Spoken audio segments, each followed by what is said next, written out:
Hello, everybody.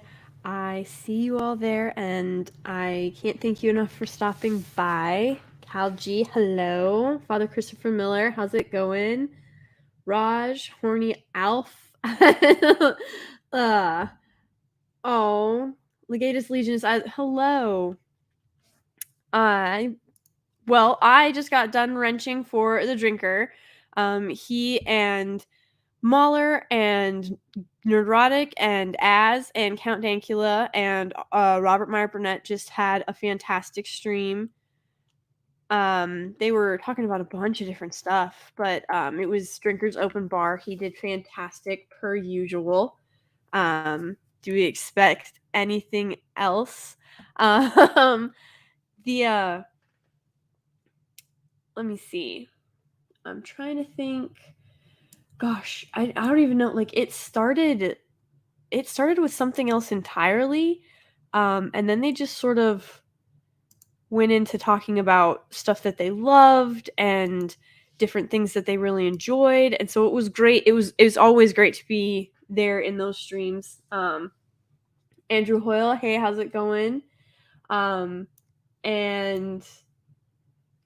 Father Christopher Miller, not I am not sure. I can look and get back to you though. Oh, Legatus Legions. Oh, thank you so I appreciate it, and I return your bow with a curtsy, and I just hope that I may entertain you eternally, if nothing else. So it's fantastic to see everybody here. So tonight, if you all are wondering or like, what are we going to talk about? So my initial plan was actually to talk about TMNT tonight and the 1990 TMNT film and why it is one like the best TMNT film and why I think that it doesn't get nearly enough love as it should. Absolutely. So and then Steve Barron should be directing a Superman trilogy with Henry Cavill, but we'll get into that a little bit later. Hi, George. Thank you, Father Christopher. I will look that up for sure. But the great thing is that we stuff sort of evolves. And I saw something on the Twitter that kind of gave me pause, and I was curious. I thought, maybe this would be something that would be fun to talk about. And like it just sort of like it completely, both on my Instagram and on my Twitter, it actually like really did kind of take out. There was already debates happening, and I hadn't even done anything with it yet, about different characters and sort of where we stand. And it was, oh gosh, I want to say Monday. Was it Monday? I think whenever the 14th was, so Tuesday. So let me get it up here for you guys. Here we go. So the one and only Dan Vask, he went ahead and he shared a tweet. He wanted to do a poll, and it was basically, do you prefer Sly or do you prefer Arnold? As you can see, I picked Sly Stallone, and I gave my reasoning. I was like, if you line up some of their iconic characters, you have Rocky and Conan, Rambo and Schaefer, Dredd and Terminator, and Spartan and Quaid. And I thought about this from a different perspective, I guess, than a lot of other people did. And it was really interesting. I thought that Terminator might be able to beat out Judge Dredd.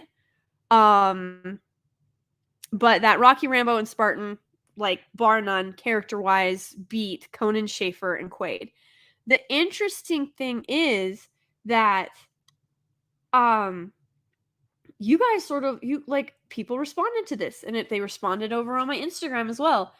And the thing is, I was talking about from like a character standpoint, like delivery and atmosphere and iconic pop culture recognition. And like you guys were all, no, man, like, are you kidding? If a boxer got in a fight, like a trained boxer against a trained swordsman and a barbarian, he'd never last. And I was like, oh, that's not what I was talking about. So I'm more than a little bit surprised that that's how it sort of got seen. So we're gonna do this really quick. And I swear I will figure this out. But the interesting thing that I found was a lot of people had some contradictions going on. So you have maybe, gosh, I don't know, 30, 40 years of these franchises being established, being part of the culture, of the pop culture. And it kind of makes you wonder, like, what made them so good? What made them so good that they were able to stick around for so long and still be the stories that we talk about? Now, I'm sure that many of you can agree with me on what I'm about to say, but let me say hi to a couple more people. Q Dog, hello. Judicon, what's going on? John Lee, nice to see you. The Fixer One, good to see you as well. We're talking macho men and macho characters and sort of where they stand in pop culture. So I find it interesting that the way that it was perceived, or the way that it was sort of understood, was that, oh, they're going to get into a fist fight. They're like, if they had to fight each other, like Rocky would never beat Conan. I don't know about that. I think that Conan might actually win. In my humble opinion, I think Rocky might actually win. I think that, especially if it came down to just sheer determination and will, I think that Rocky would outlast Conan. If he could make him go. I mean, my God, he went up against so many great, like, I feel like Rocky going up against the Russian is similar to what it would be like if he went up against Conan. You know what I mean? But when we really sit and break down the characters and the films themselves, I think to be perfectly fair, I think it would really be, I think Rocky walks away with that victory over Conan. I really do. So I'm interested. So we'll do our very first one. So we're on Rocky and Conan. I'm really interested, chat. Put a 1 if you think Rocky would win a character fight, and a 2 if you think Conan would win, just like what their characters mean to the pop culture atmosphere as a whole. So 1 if you think Rocky is more of a pop culture icon, and 2 if you think Conan is more of a pop culture icon. And we've got 2s coming in. I see some 1s. See some 2s.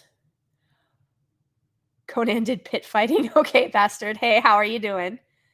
Okay, so I see some 1s and I see some 2s. 1.1 all freaking day. Kindle's missing 1 chromosome. You can't do that. And it would be 1.5 all freaking day if you were trying to split the 2 of them. But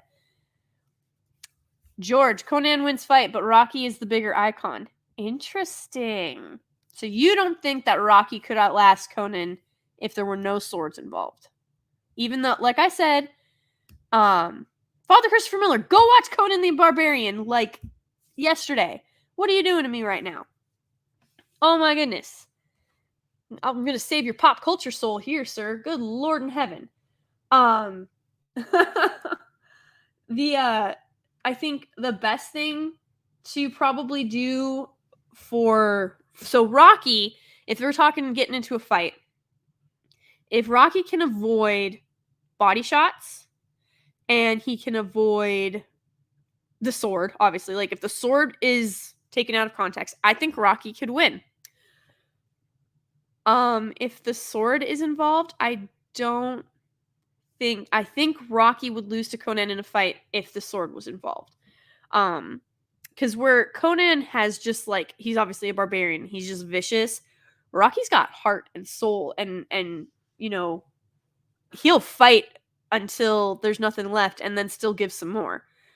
Now, as far as characters go, I'm gonna have to agree with George. And like I said, if you think about between Rocky and Conan, like if I tell you, okay, what is a quintessential Rocky image? Boom, like everybody talks, like it's the Philly step when he's on the steps and he raises his arms over his head, and everybody loves that scene. Everybody loves watching him, conquer his training and just get better and better and better. And then he gets to the top of those stairs and it's a victory. It's like, it's a personal victory, but also it's the way that he does it. He doesn't give up. He keeps going. This is a guy who has, he doesn't have a gym. He doesn't have the fancy schmancy knickknacks that everybody else does. He doesn't have, the same finesse, the same training, the same anything that Apollo does. And yet he just digs in and won't stop, and he keeps going. And that is what people just absolutely love about Rocky. Like, I believe that Philadelphia has a statue of, like, I mean, I'm not really for statues of pop culture icons, I guess, but if they make Rocky sort of reshaped the face of Philadelphia. Like it's been, he made it this new icon. Like it's become something that people want to share and want to be a part of, and that they can see.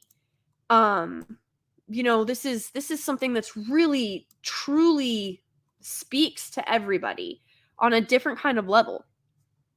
And he doesn't have all of the doodads and the knickknacks, and it's just such an incredible story. And it's one that no matter, like, he's had a successful franchise out of it, and no matter how much changes, like even as he's gotten older and he's taken into like the more mentor role of Rocky, with these Creed movies, you still, like, this is iconic. Like, this is something that, like, people do, like, tourists come here just to go to these steps to do the Rocky pose.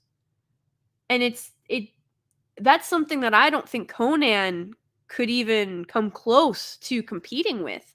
It's not a question of how strong or weak either of them would be in a physical altercation. They're both obviously very strong. They both have incredible stamina, and like I said, if Conan's got his sword, I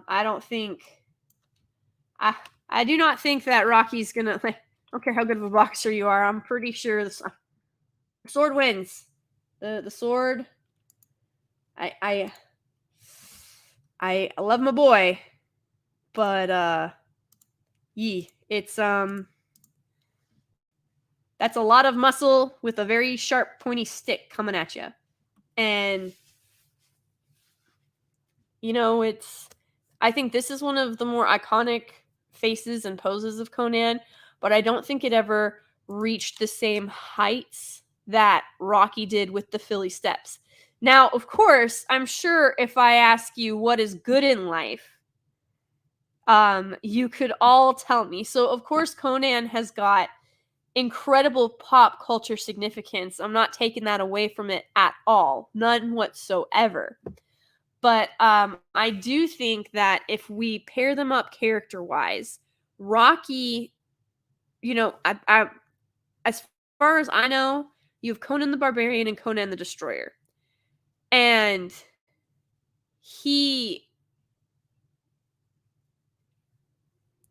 while yes, that is that's obviously it's successful. People love Conan the Barbarian. But if you think about everything that came from Rocky and, the Italian Stallion and what they're capable of with storytelling and what it does for the human spirit, there's nothing that you could really it's not really even a fair comparison when all things are considered, because you have you have the one. There are technically two films. Like I'm I, I'm just saying there's technically two films. Philbo Baggins, yes, I see your comment. There's only one Conan movie, but there's I like, as terrible as it is and as unknown as it is, yes, there are two. But like when you compare it, like Rocky is just so awe-inspiring. Conan makes you want to go crush some skulls. Like, let's be real. Like that's some motivating stuff right there.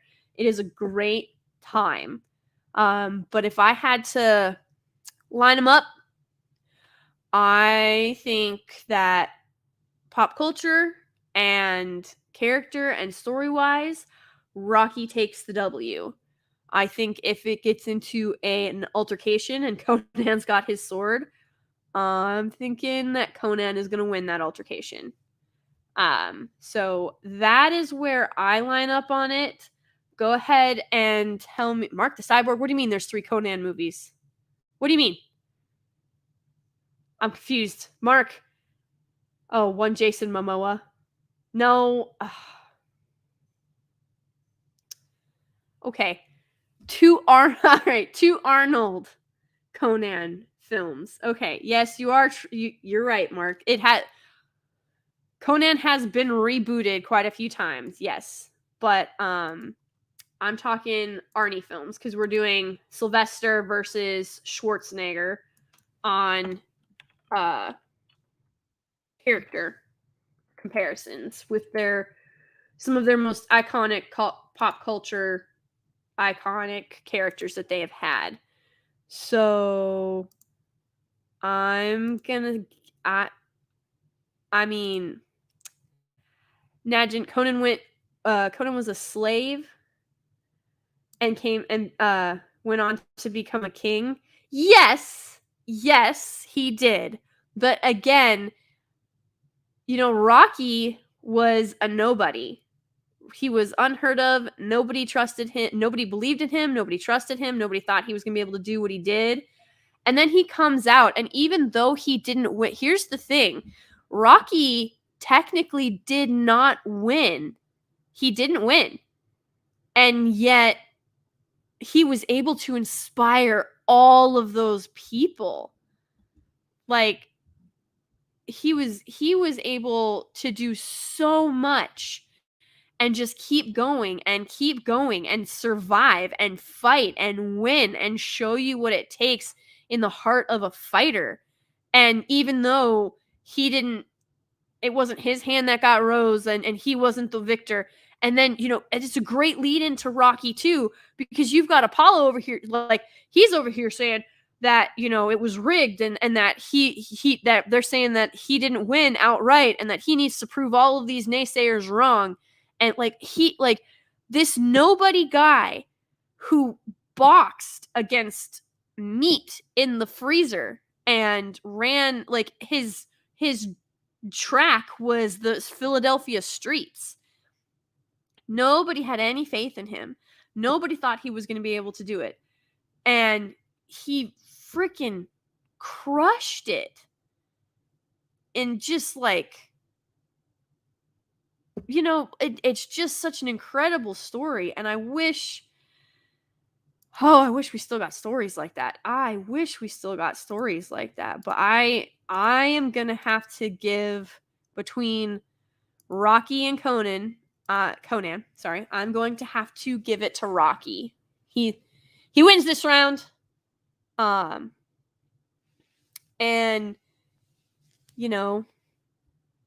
just look at that. Such a good picture. Eye of the tiger, baby.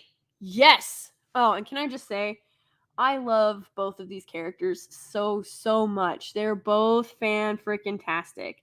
And I want more films like this so badly. I wish we still had them. I desperately wish we still had them. Can you imagine if Rocky, the exact same film, the exact same movie, if it came out today, how much we would all just flock to it? All these elites who want to freaking prance around in their hypocritical clothing, not wearing their masks, just paying $30,000, $35,000 a ticket to go ego stroke themselves, and they're like, well, it's for charity. Okay.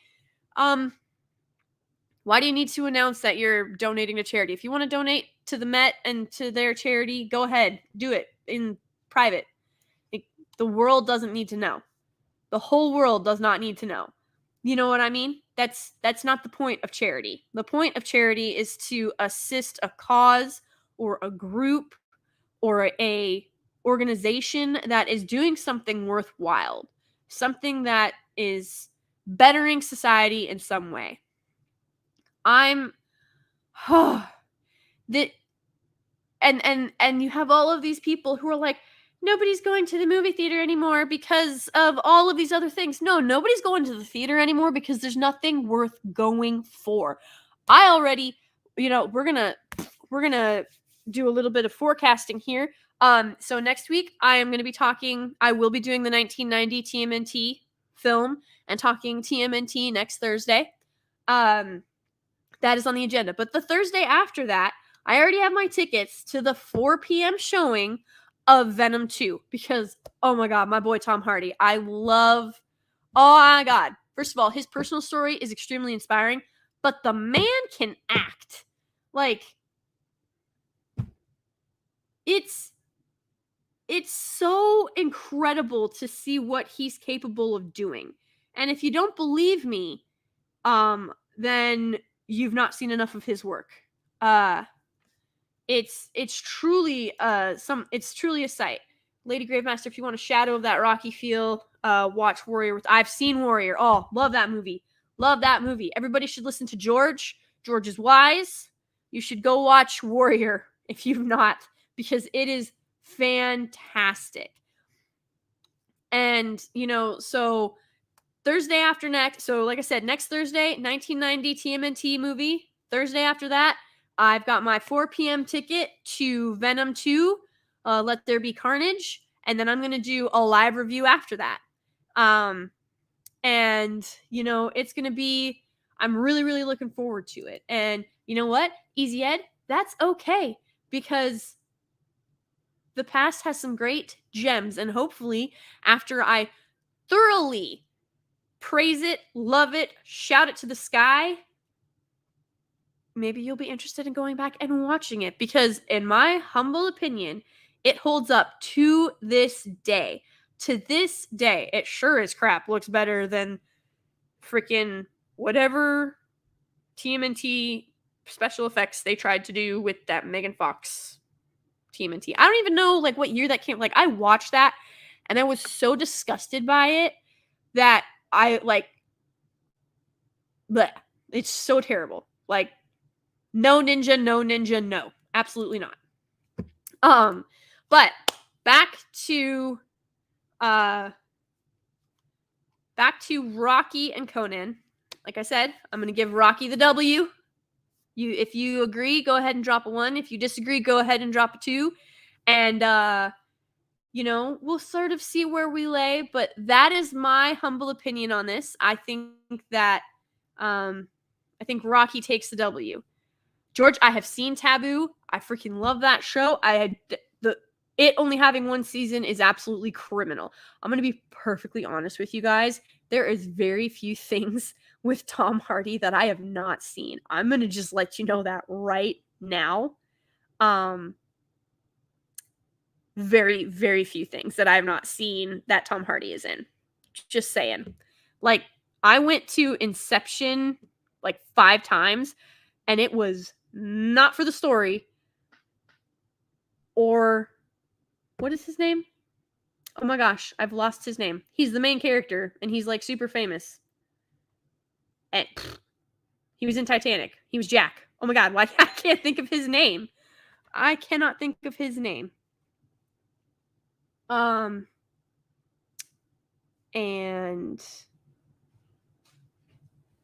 I'm trying to think. Okay, 1 second, guys.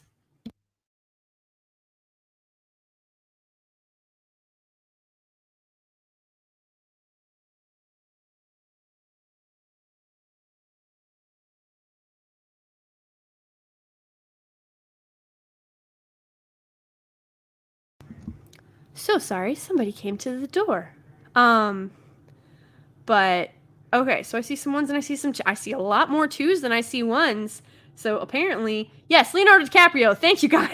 Oh my god. I don't know why I couldn't think of his name. You can tell who I enjoy watching, but am not necessarily a fan of. Joseph Gordon-Levitt is fantastic as well. He has really grown. Yes. I'm okay, so I am not in agreement. Nadgan, you're voting multiple times. I see your multiple 2s there, sir. Nay. No, I'm just kidding. So it seems that the chat thinks Conan won, but I'm gonna stick with my boy Rocky, forever and always. But yes, so like I said, very few things that Tom Hardy is in that I have not seen multiple times. Just saying. There is so it's called This Means War. And it's got him and Chris Pine in it, and they're fighting over the Sweet Home Alabama and Legally Blonde chick whose name I can't think of. Why can't I remember? Reese Witherspoon. I can't remember anybody's names today. Oh my goodness. And like, I don't know if any of you have seen it, but this will tell you everything. This is going to be a spoiler without being a direct spoiler. She picks the wrong guy. Okay. Like, I'm happy the way that it did go, but like, she still picked the wrong guy. But it's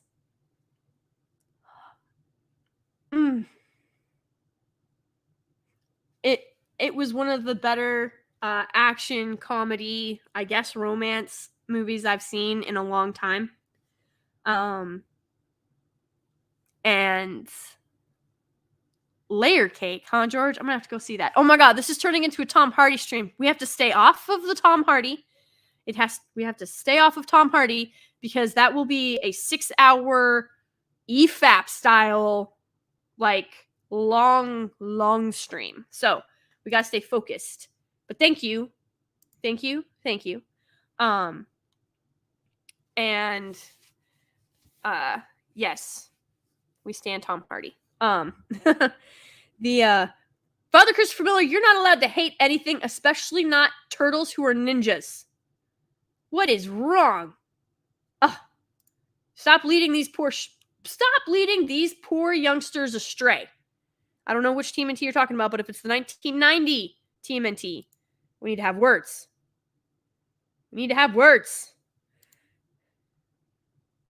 Okay? You and me, we're gonna have to have some words. All right, Nadgan. Yes, yes. But okay. So he is very attractive.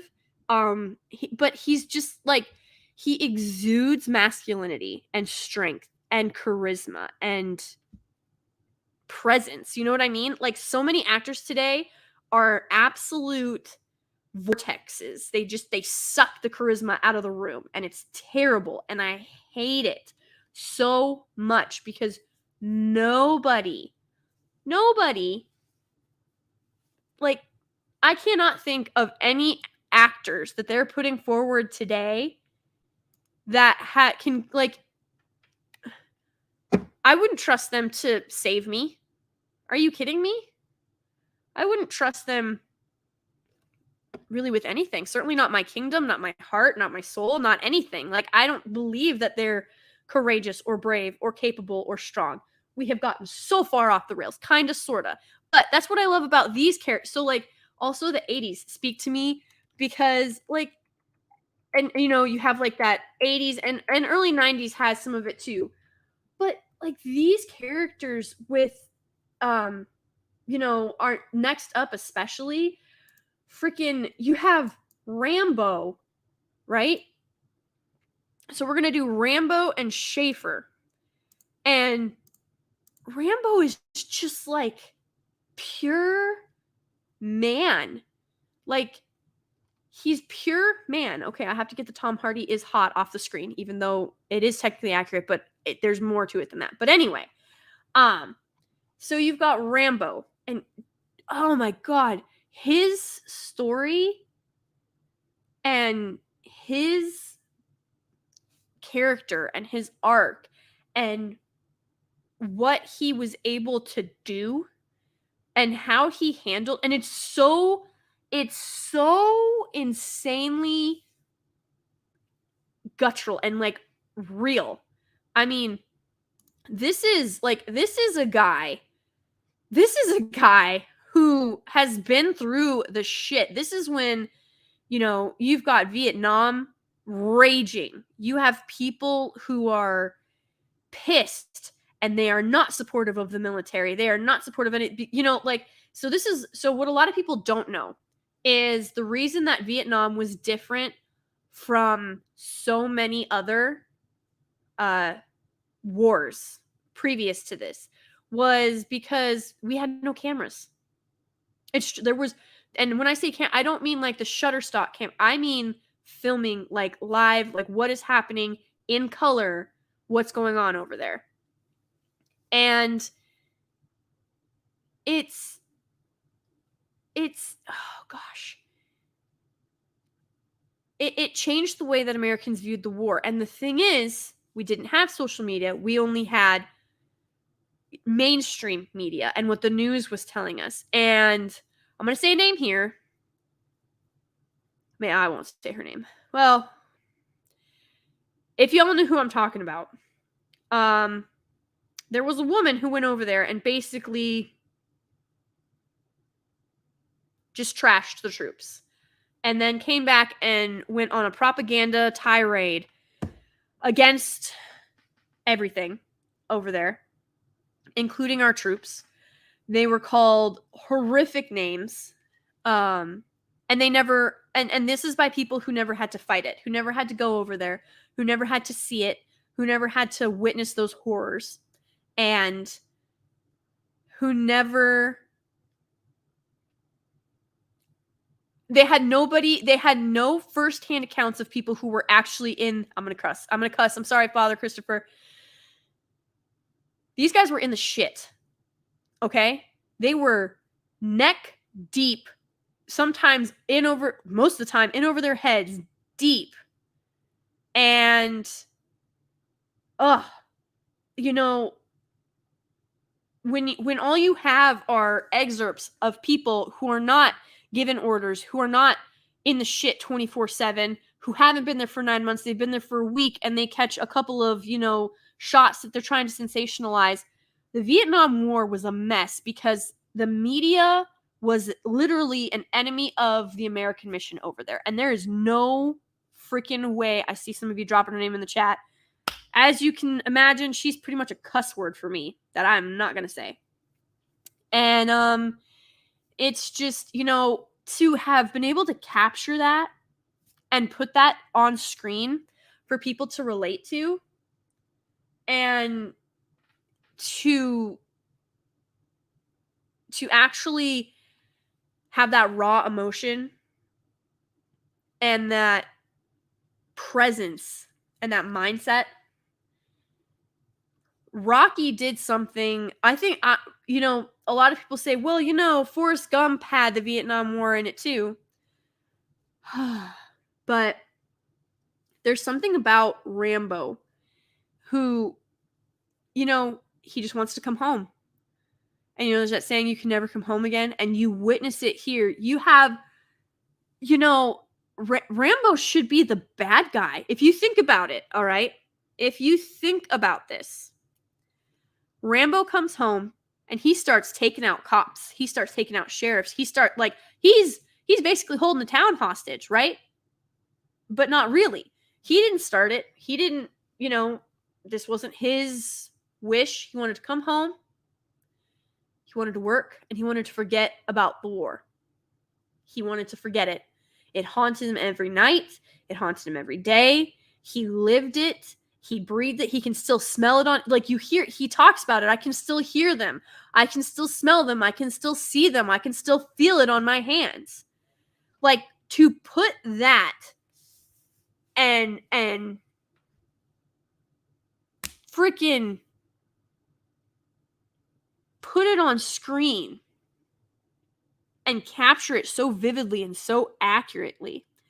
I mean, he literally just wanted to be left alone. He was, remember, he was tortured, and these cops, they nagged him, ragged him, provoked him. When he finally did something about it, they freaking booked him, and then they tortured him, blasted him with a fire hose. I will never forget the first time I ever watched Rambo, and I was watching it with my mom, and my dad had left the room, and this scene where they're hosing him down came up. And I looked at my mom and I said, "What are they doing?" And she's like, "Well, they don't like him." And I said, "So? Why are they hosing him? Wouldn't that rip the flesh off his body?" And she's like, "Not quite, but it's certainly," she's like, "it feels like you're getting stabbed with probably 10,000 knives, but it doesn't pierce the skin." So he's literally suffering blunt and sharp trauma at the same time when they have that fire hose on him. And when he gets all done, when it's all said and done, the sheriff is the bad guy. The sheriff, when you listen to him, he's like, "I'm just trying to protect my town. I'm trying to do it." There is no question who the hero of this story is. It's Rambo.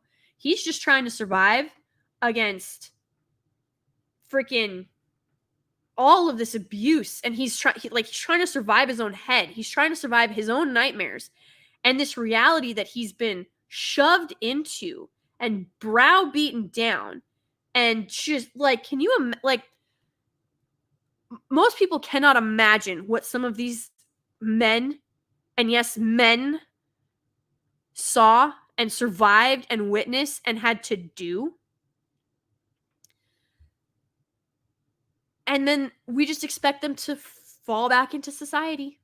Just be fine. You'll be okay. Oh, well, we don't know if that army bag is really yours. You could have been anything. You could be a homeless guy who killed the army guy. Now, of course, obviously, that's not just no, that's not the case. Also, can I just say that Rambo basically set the standard for what I thought all military men look like? I'm gonna let you know right now, having served 10 years, they don't all look like that. They don't all look like that. Some do. He's special forces too. You got to remember that. Yeah. Nope. Sadly, not all military men look like that. It's okay. As long as you can, you know what? As long as you can fire carry your buddy out of a hot zone, I really don't care if you look like that or not. If you can't do the physical stuff, though, maybe you should consider employment elsewhere. That's all I'm saying. That's all I'm saying. So yes, Rambo, in my opinion, is an absolute freaking masterpiece. I wouldn't say it is the greatest action flick of all time, but it is damn close. For me, Lethal Weapon is freaking perfection. Again, I'm noticing a trend here. We'll have to do a Lethal Weapon stream as well. Maybe we'll have to do a Lethal Weapon versus Rambo where we just like parallel them because they're so good. But yeah, so Rambo is just, it's so gritty and it's so real and it's so raw, and yet like you're immersed in this world that is not the real, like it's not our world, but it symbolizes our world, because it's the Vietnam War. So it's about stuff that is really happening, but it's this one man's story. And it's told so well. And writers today wish that they could pull this kind of stuff off. I always tell people, if you try to compare like freaking oh gosh, it's Battle Royale, but in modern times with like YA writing. What was that called? Hanging Man? Fire. You guys can tell how much I read and watch YA stuff. Oh my god! I volunteer as tribute. What is the name of that series? That movie? What? Chat, can you help me? I'm gonna look at chat. Chat, what is that called? What is the freaking Battle Royale reboot, remake, revamp called? Hunger Games. Okay, yes, there it is. Oh my god. Yike-a-roonies. Oh, I should probably start watching some more modern. I don't want to watch more modern stuff though. It's all bad. Like none of it's good. There's like, so you have the 10-80-10 rule. This is not the 80-20 rule. This is something completely different. So when I was going through Boot, and this stuck with me because it's so true and it's so applicable to life. You have your 10, your 80, and your 10. You've got your top 10%, which are just like cream of the crop, creme de la creme, absolutely knocking it out of the park. This is the standard that everybody wants. This is the bar. This is what you should be. Then you got the 80% in the middle. They'd show up, they do their job. They're not overly talented, they're not overly gifted, but once in a while they might pop over that 10% bar. But generally they're your meat and potatoes. They're like right there in the middle. They keep stuff moving. They're not super fantastic, but they're not terrible, awful, disgusting. Then you've got your bottom 10%. And that is your franchise killers, your horrific storytelling, your self-insertion, your everything you should not do when you are writing, whether it be a novel or a film or music. Now, the common thing to say is when you start writing or you start composing or you start filming, like your first projects, they're for you. And if other people find them and enjoy them, then, you can sort of grow from that. Like you can sort of make a living off of it if that's feasible. But you start by what it is you want to do. And then eventually you grow and then your audience will make requests. Now, of course, it's up to you about whether or not you want to honor those requests. But it's still, you have to remain true to yourself, because if you completely give in to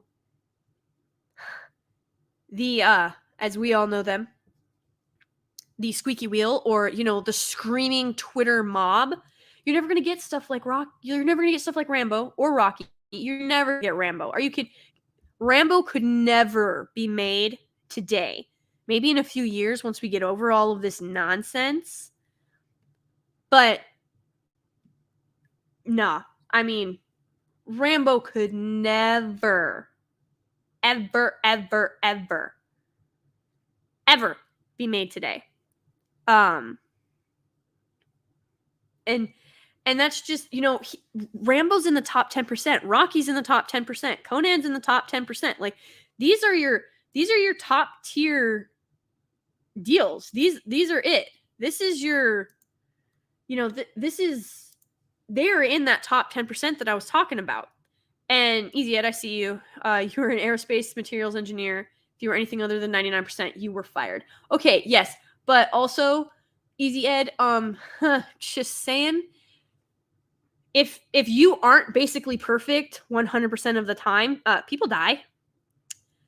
This is something closer to what you see in everyday, like this is what you can expect, because I'm sure, Easy Ed, even you can agree with me. You had engineers who were stellar, and you had engineers who were who were capable and competent, and then you had engineers who everybody had to basically drag along by the straps of, let's see, aerospace. So what'd you have to do?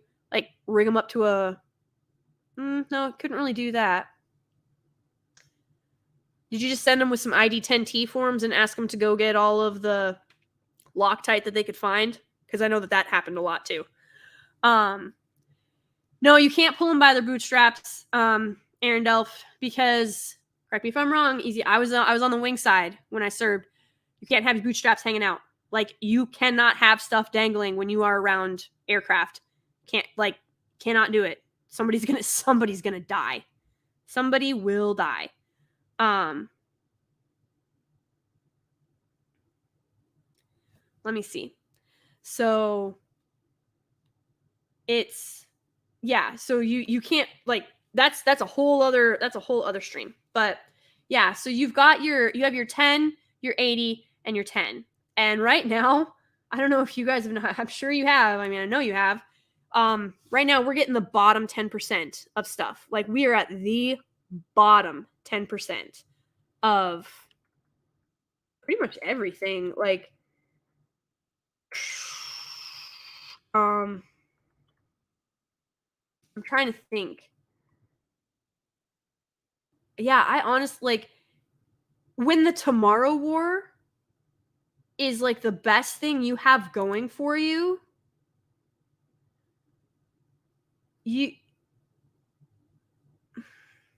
yeah, you, like, the Tomorrow War is like one of the best things that comes out.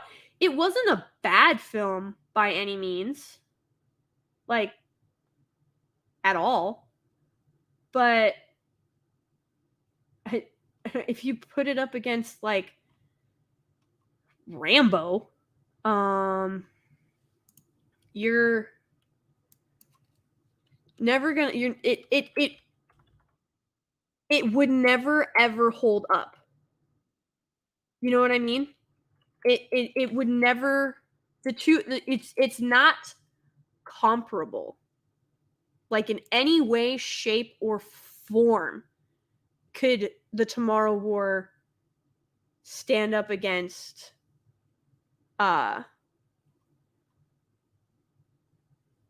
Rambo? You know what I mean? It's just, I don't know. I guess I could be wrong.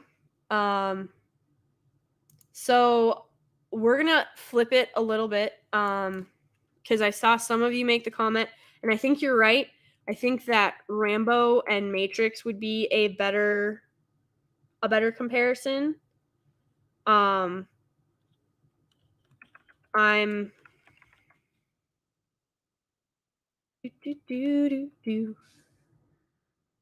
I think,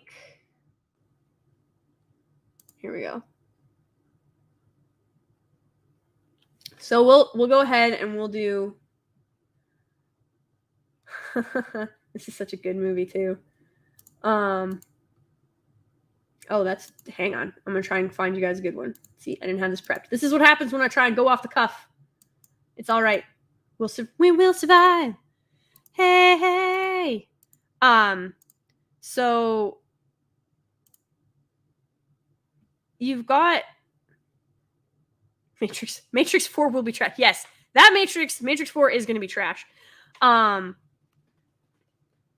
Yeah, so now we've got, this is going to be a little bit, So you've got Rambo and you've got John Matrix. Commando. Love me some freaking John Matrix. I love Commando. It's a fantastic. No, that was under 10 seconds. Riven Dark. We should be okay. If it gets hit, I don't know. I don't even know where to look if it does. So I'm sure I'll get an email and then I can cry about it. But is that picture bad? I'm sorry. Here, let me fix it. I'll try and find a better one. I didn't have anything for this one ready. And now I'm not even sure why I didn't line them up in the first place, because they make the most sense to put, I think, not that Schaefer wasn't good. I mean, let's be real. But if we're talking here, maybe this one will be better. This one looks better. There we go. There we go. That better? It looks big on my side. I don't know how it looks for you guys. But yeah, so you've got so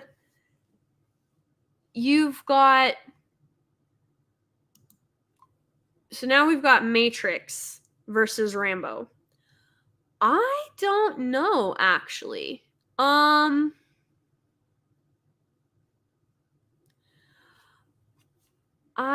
Okay, George, you have a good night. I thank you so much for coming and for wrenching. I really, really, really, really appreciate it. Oh my God, hold on before you go, George. I didn't realize that there was stuff on the donation side. George Molo for $100. Thank you so much. Says, bless you for your service and patriotic love of country. Martin Riggs whoops everyone's ass. All hail Lady Gravemaster. Yes, Riggs, my man. I love me some Martin Riggs. Love it. Abso-freaking-lutely love some Martin Riggs. You are 100% correct. Yes, Lethal Weapon is by far and away like top tier action film. Martin Riggs all the way. God bless you, sir. Thank you so much. I'm still planning on going for a little while. I hope you can come back. But if you can't, thank you so much for coming. I really appreciate it. And I appreciate all of you in the chat. Thank you so much. Since I'm here, I have two others. Cal G for $4. Thank you, Cal G. Says, I'm going to be blunt here. Oh, God. We like it that way. The only movies of Arnold's I've seen are Predator, Conan, and the Terminator films. Okay, that's fair. I mean, that's not bad. And the only Stallone films I've seen are the Rocky films. That's bad. That's Cal G. We need to fix that. That's not good. We got to fix that. You're missing out. Based off that, I'll have to go with Arnold. To me, Sly is the better actor, though. Okay, so you think Arnold's characters, but Sly is the better actor? Don't forget, Sly wrote a lot. Like, he wrote Rocky. He helped write Rambo. Freaking, he wrote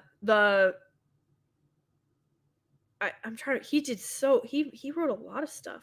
He has done a lot. Yeah, Cal G, you're gonna have to make a list of stuff for you to watch. Definitely Rambo, though. Like, I don't know how you haven't. At least the first two Rambos. Please, I beg of thee. You will not be disappointed. They are top 10%.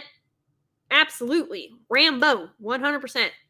Please go give those a look. Other stuff we're going to be talking. I mean, Judge Dredd, Demolition. Have you never seen Demolition Man? Oh my God, Demolition Man. Yes. There's so many. Sly has so many freaking good movies. So many good films. You really have to. Please. Chat, go ahead and drop your favorite Stallone film so that Cal G can get some ideas. I mean, as far as Arnie's best films, I mean, you've pretty well nailed them. Predator, Conan, Terminator. True Lies is a good one. But yeah, as far as Stallone goes, you are missing out on some fantastic cinema. Like, it's some good stuff. Bastard, I love Cliffhanger. Yes, that's what I'm talking about. Nighthawks is good. Yep, Cobra, absolutely. Over the top, yes. See, so much good stuff. Oh, so many good films. You don't have to waste your time with this modern day nihilistic BS. Go check out some of Sly's stuff and some of Arnie's old stuff too, like not a huge fan of his of late. But hey, it is what it is. I think like Sylvester Stallone has got an absolute treasure trove to dig through. 100% Calgie. So thank you for that donation. I really appreciate it. And yeah, you should definitely, like, you're cheating yourself. And we are here to help you stop cheating yourself. Because there is so much good stuff out there with Stallone. A lot of stuff he wrote, a lot of stuff he helped direct. Now I'm not saying that he is anywhere near the caliber of Mel Gibson when it comes to any of that. Like, Mel Gibson is so freaking talented. And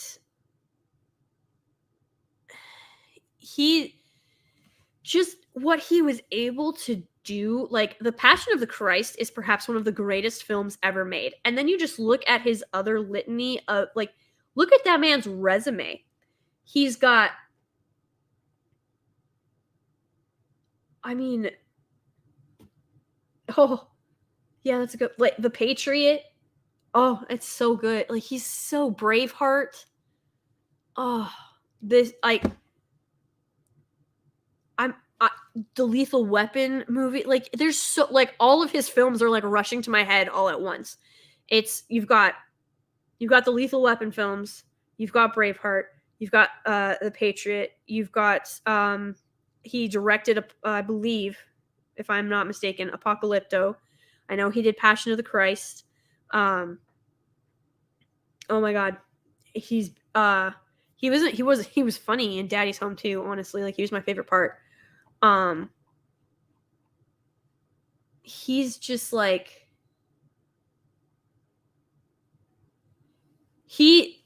if there's a top 10%, which there is, Mel Gibson is like the top 0.01% of that top 10%. He's something else entirely. Just his ability in front of the camera and behind the camera, not many people can match that. Like, I know Squinty Eyes, as he's been affectionate. Like, I don't know how many people actually know who Squinty Eyes is. That's another question I guess we could go ahead and ask, because the the thing is, I don't know that he goes by that anymore. I'm not really sure if, I wonder, can anybody tell me who I'm talking about with Squinty Eyes? Question for the chat. 1 if you know, and 2 if you don't. Don't say the name. Old Squinty Eyes himself. I'm not seeing anything. Wow, does nobody know? You guys don't know who Squinty Eyes is? No clue. 2. Oh, Andy. Okay, Andy Masterson. We've got a 1. Oh, we got another one. Oh, thank God. Okay, more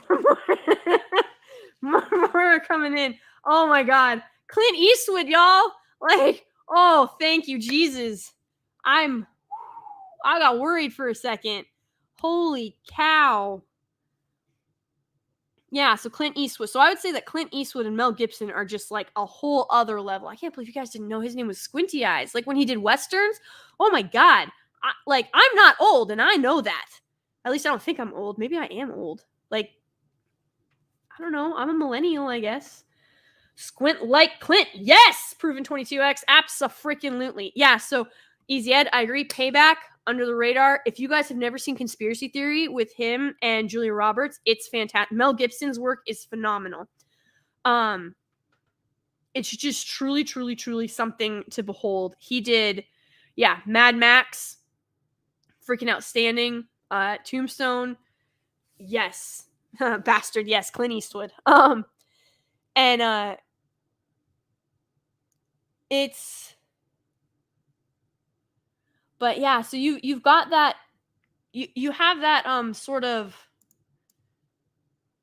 You're missing out on so much, Calgy. Wow, Calgy, I hope you got. I hope you got enough out of like I'm genuinely hopeful that was a good that was good for you. You blame yourself and mostly your upbringing. You're in your mid-20s, so that might count for why. Hey, you know what? Why you haven't seen a lot of Stallone films? Don't even worry about it. The chat is here to help you. I'm here to help you. There's like you've got so many good. Honestly, I'm jealous. I'm so jealous because you get to watch these films for the first time. Go pick up Rambo, Judge Dredd, friggin' Over the Top. Trying to think. Demolition Man, for sure. Demolition Man. Oh my god, it was like prophetic. Am I right? God, there's so many good. Like, start with those and just like grow. You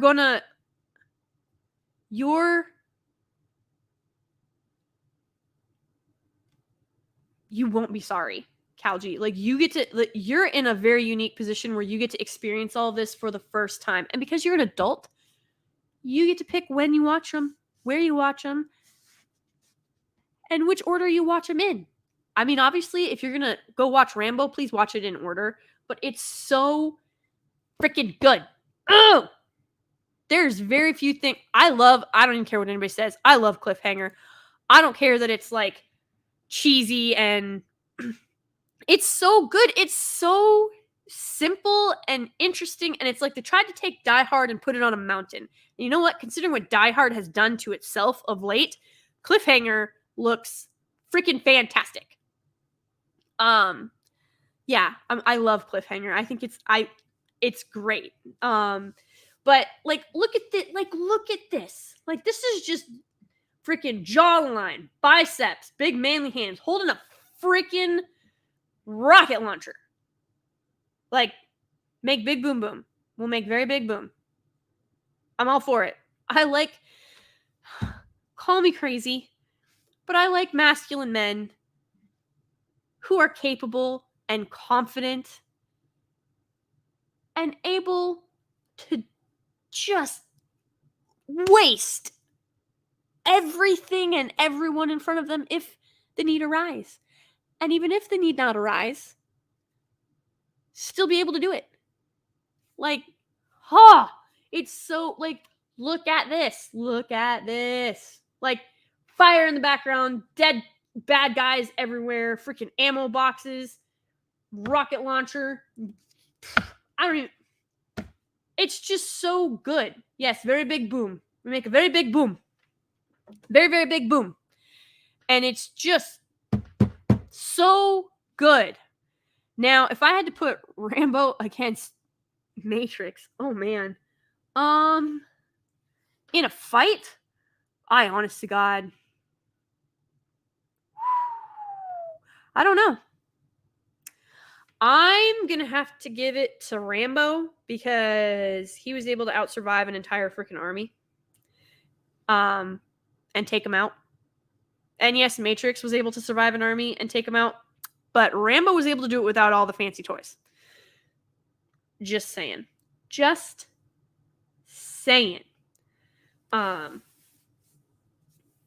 So I think if it came down to Rambo v Matrix, I'm going to have to give it to Rambo. Between pop culture, iconicness, definitely Rambo. In a fight, still got to give it to Rambo.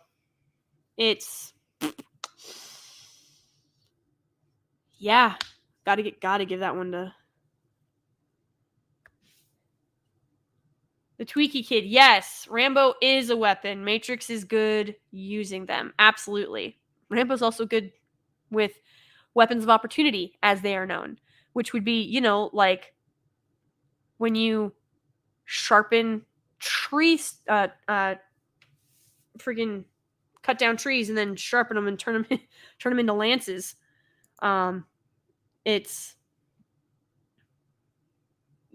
Rambo would definitely Rambo would win if it went up against Matrix for sure.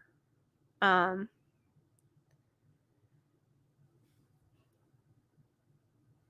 gonna have to. Yep. Arendelle, Batman versus Iron Man. What you think, Lady Gravemaster? Batman. Don't even need to think. He is the greatest detective to ever live, a brilliant strategist, and Batman will beat anybody. With enough prep time and enough research, Batman will beat anybody. Don't forget, this is the man who had basically a friggin' kill switch for the entire Justice League, and it would work. Like, his way to, if they became too big of a threat or too big for their, like, if the Justice League or any member of the Justice League ever became a threat to humanity, Batman already had a way to take them out. Think about everybody that those characters faced. Superman's enemies, Wonder Woman, Aquaman, Flash, Green Arrow, Green Lantern, freaking Hawkman, Hawk Girl, I love you. She's so cool. I wanted to beat her when I was little. And like, you just think about all the enemies that they went up against. All the they always were looking for that weakness to exploit. They were always trying to defeat these guys. They never did. But Batman knew how to end all of them. So, yeah. I'm going to give that one to Batman. Like, Iron Man is cool, but Batman wins. Easy peasy, lemon squeezy. For sure. All right. Fixer. Batman wins because he's Batman. Okay, yeah, that too. And Father Christopher Miller, it is Hawkman and Hawkgirl. Get out of here with that friggin' political correct nonsense. Hawk person. That sounds lame AF. Just saying. Rivendell, yes, there's a Hawk girl. Oh my god, I'm gonna have to do a DC stream. What is going on, people? Fixer. Oh, you said yes, there's a Hawk girl. Hold on. Who said there's a... Rivendark. There you are. There's a Hawk girl. Yes, there's a Hawk girl. In fact, if you watch the Justice League animated series, I won't ruin it for you, but you should watch the Justice League animated series. Also, the Batman animated. Like, just go watch the DC AU. Not the current one. The previous true canon perfect one that they should just leave alone and not touch ever. Okay, so I have to make a decision, and I think I already did, but we will go ahead and we'll put the winner back up on the screen for the impromptu Matrix one, but so it's gonna be Rambo versus Commando. And Rambo takes that W both for pop culture iconicness and just straight up brutality. Like, destroy them. It's good. It's so good.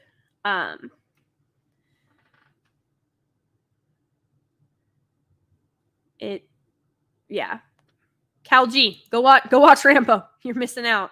For real, you're missing out. All right, chat, go ahead and drop a 1 if you think it's Rambo and a 2 if you think it's Commando. Which one do you think wins between iconic pop culture references as well as hand-to-hand? 1 if you think it's Rambo, 2 if you think it's Commando.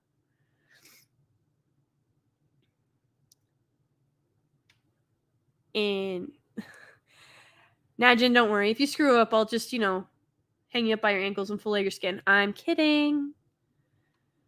That's my dark humor coming out. I apologize. Yay! So for this one, it looks like most of us think that it's going to be Rambo. There you go. So Rambo. Yeah. So you've got Rambo versus Commando.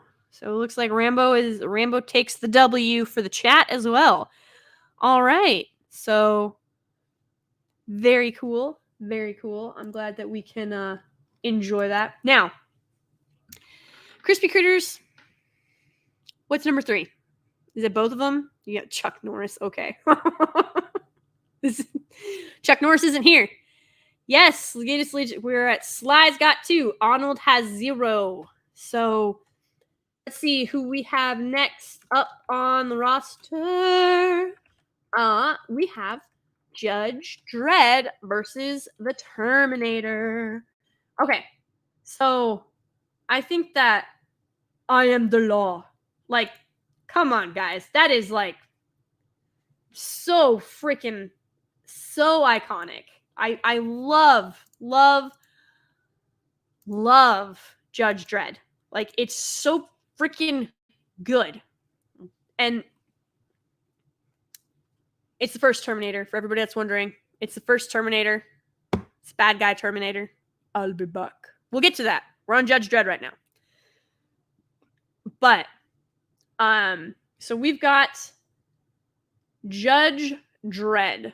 I am the law. Like, Cal G, go watch. This is one you have got to watch. Like, for real, for real. Okay? I don't care if it's corny, Fixer. Corny is underrated and underappreciated. And quite frankly, with the crap that's come out lately, don't tell me you wouldn't love some corny, cheesy, one-lining, buff, masculine, explosion happening action flick where it is, you know what? Freaking Rick O'Connell, as portrayed by none other than the incredible Brendan Fraser, whom we all love and adore. And if you disagree with that, I don't want to hear it. That's fine. We're going to be echo chamber for that one. Abso-freaking-lutely. But he gave the perfect formula for the perfect movie. Save the damsel in distress, kill the bad guy, save the world. Rescue the damsel in distress, kill the bad guy, save the world. Rescue the damsel in distress, kill the bad guy, save the world. There's your formula. There you go, Hollywood. Regurgitate that one. Disney, there you go. Plug that into your computers. Churn it up. Don't screw with it. And go make trillions of dollars. You're welcome. But they won't do that. But that is like literally all you got to do. Like, tell me you wouldn't love to see it. Tell me you would not love to just have Craig McDiffit, you have a good night. Thanks for coming. I really appreciate it. Tell me you wouldn't love it. Now, as a lot of you may know, I don't know how many of you have or haven't seen it, but Carl Urban portrayed Judge Dredd, and he murdered it. It was so good. Like, just, it was pretty dang perfect. But we're talking about Stallone's Judge Dredd. And I'm going to be perfectly freaking honest. I love Stallone's Judge Dredd. He's all like, I am the law. And freaking, he walks into a room and people shut up. Like, he's just, his presence is so dominating and so masculine. Like, how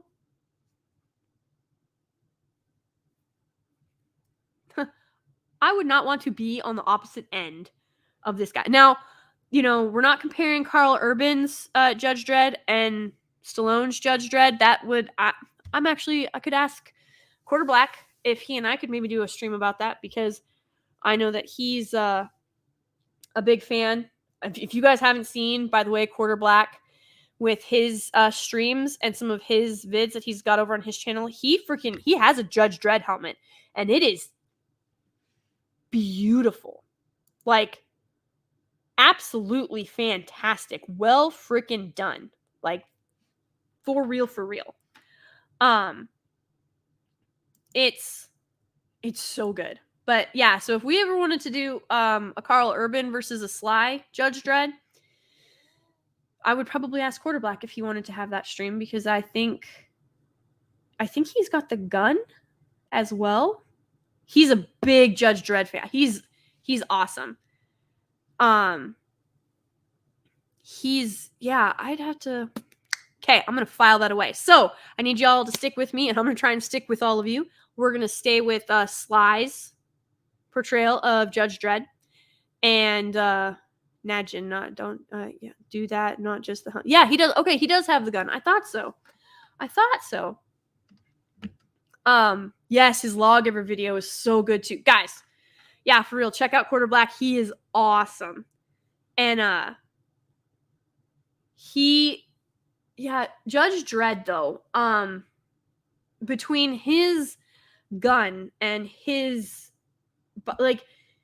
Judge Dredd and Demolition Man, for a while, when I was younger, I would get the two kind of confused because, they involve cops and betrayal and insider job. It's, you know what I mean? So, when I was younger, I had a little bit of a harder time, but then I would be like, oh, well, Judge Dredd has the helmet. And so, boom, I was able to fixate, okay, that was Judge Dredd because it had the helmet. That was Demolition Man because it didn't.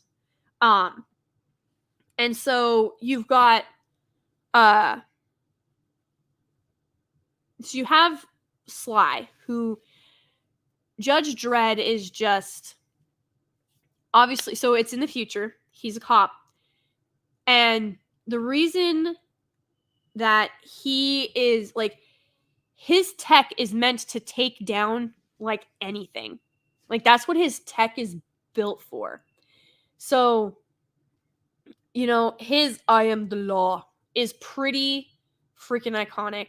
His helmet, his gun, the story itself, it's really, really fantastic. And he can, he was literally, his job is to take down criminals and crooks, and no matter what they are, whether they're cyborgs, sorry, Mark, we love you, whatever it may be, he's basically, he's built to take them down.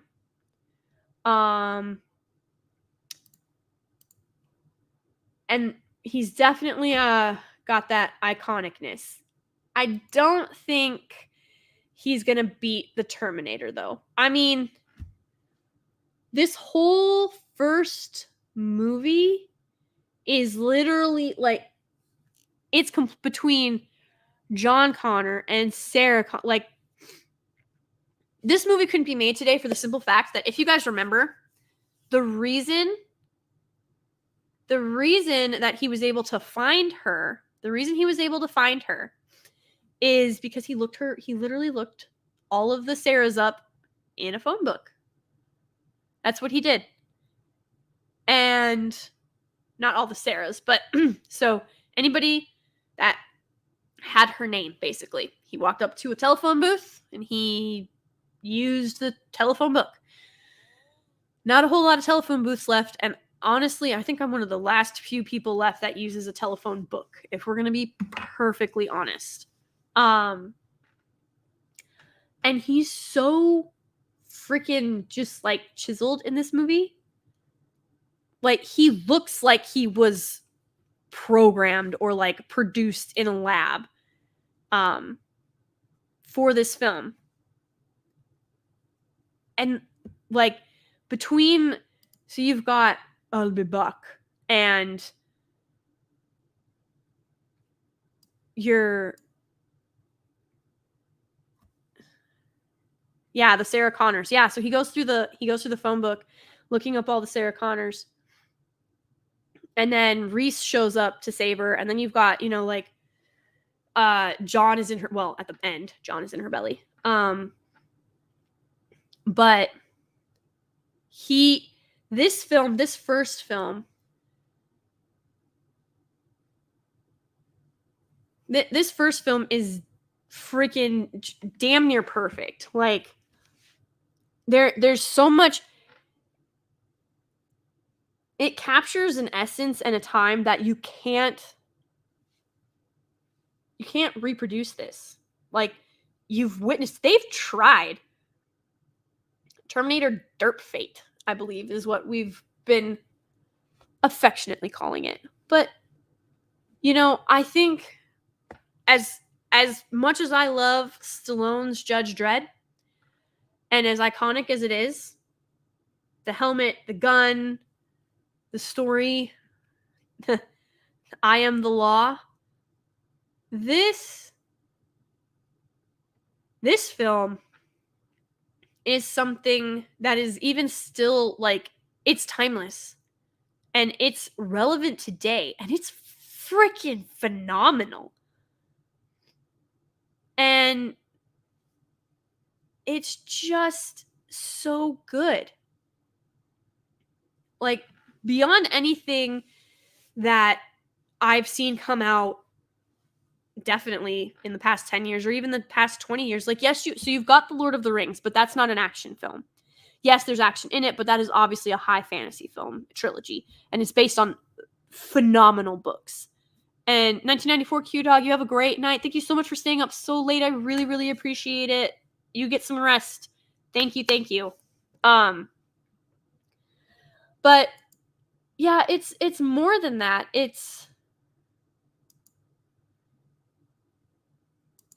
This film is still referenced today. It's still parodied today. Hell, they tried to basically revamp and reboot it today.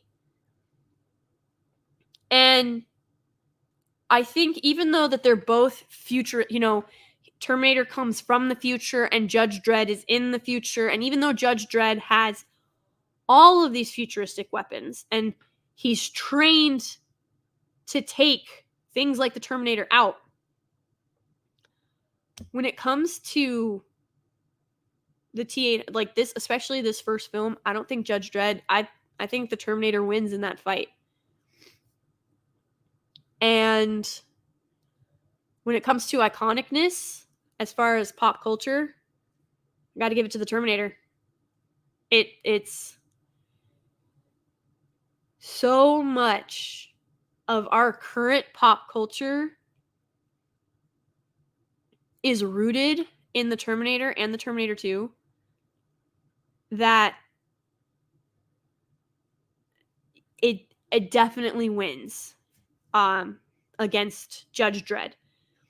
And I mean, you guys can argue with me and say that Dredd's got the weapons, he's got the know-how, he's got the firepower. I mean, I already said weapon, but like, he's literally trained to take stuff out like the T-800. But there's a difference between training for something and actually doing it.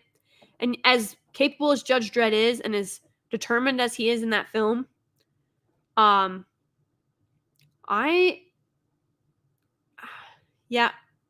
Terminator has it all the way. Terminator beats Dredd for me. So 1 for Judge Dredd, 2 for Terminator. Drop it in the chat. Tell me what you think. Who do you think wins? We are excluding anything past T2 because nothing past T2 exists in my headcanon. Nothing exists beyond T2.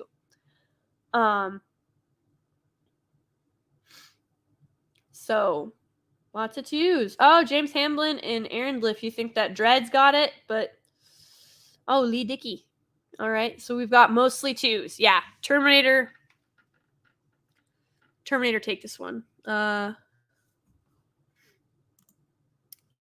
Terminator is more horror, and I recently watched it since I was a teen. Oh, so it's been a while then for you, I guess, right? It genuinely scared me. Its ideas and Arnold T-800 MDL 101 is more terrifying. Yeah. It's pretty freaking scary. I remember it being pretty terrifying.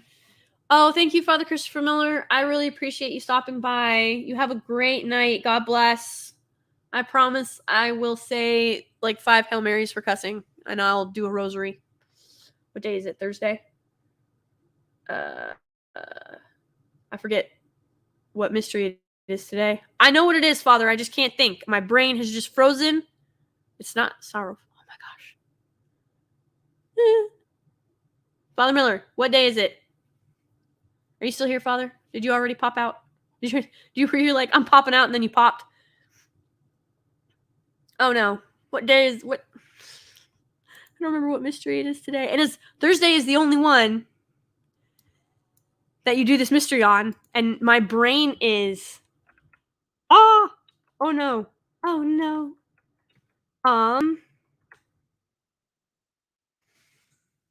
Luminous mystery. Ha! Ha ha! I got it. Yeah, it's Thursday for me. Thank you, Christopher Miller, for none of the help. I appreciate it. I'm just kidding. I know you've already left. Much love, Father. Thank you for coming. Thank you again to everybody in the chat. I really appreciate it.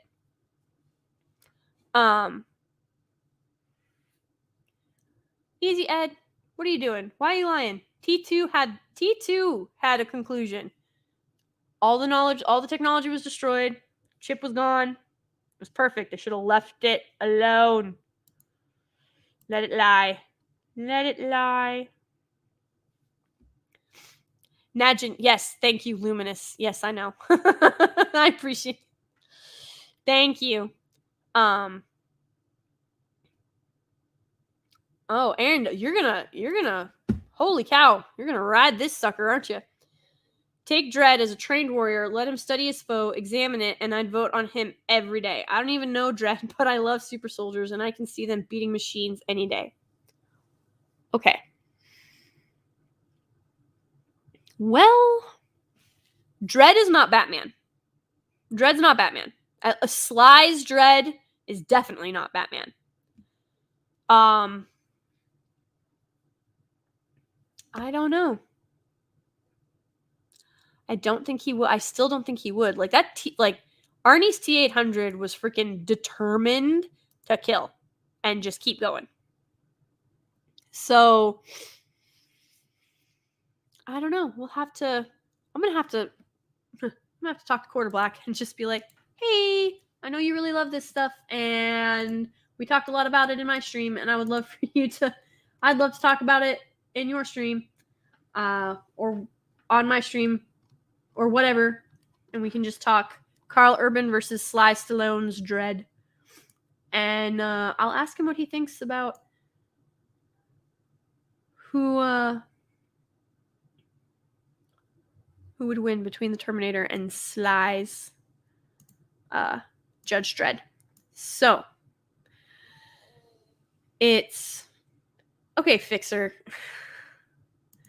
I don't know. I don't know. Like Carl Urban, they're both pretty hard to kill. They both pretty freaking determined.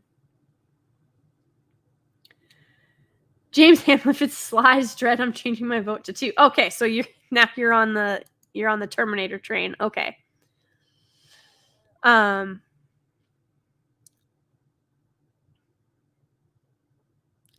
Let's see. So I think right now, if I am correct, yeah, I'm pretty sure that means that we're at Stallone 2 and Arnold 1 as far as iconicness in characters and just like overall who would win. So yeah, I'm sorry guys, like I mean, I'm not too terribly sorry, but Terminator wins over Judge Dredd for me. Judge Dredd loses. So next up on our roster is actually something that I'm really looking forward to. Yeah, sorry, not sorry. Absolutely, yes. Sorry, not sorry. So our last round. So this is either going to end in a tie or a knockout. So we've got our last 2, and it's actually something that we've already talked about. We've actually talked about both of these films already earlier, but we've got Spartan versus Quaid. We have Total Recall versus Demolition Man. So first up is Demolition Man, and look at him, and he looks so polished and clean and well shaved. well shaved, clean shaven. I don't know. We'll roll with it.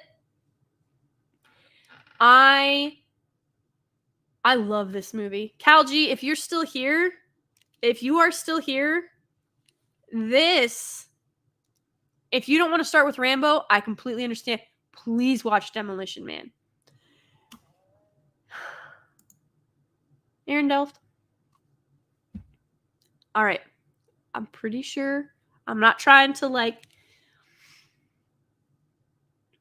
I'm not trying to give a shout out to multi-trillion-dollar companies or anything like that.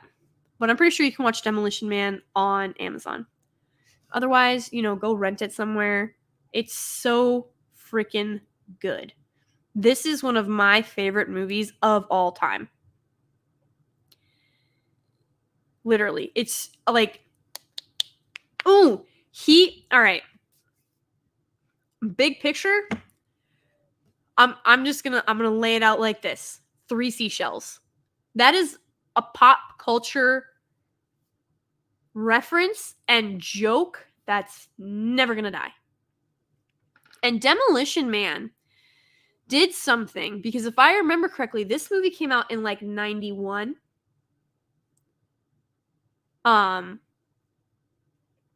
This movie did something that not many other action films, because in the 90s, and I'm not saying that 90s action films are bad, especially not when you compare them to today's action films.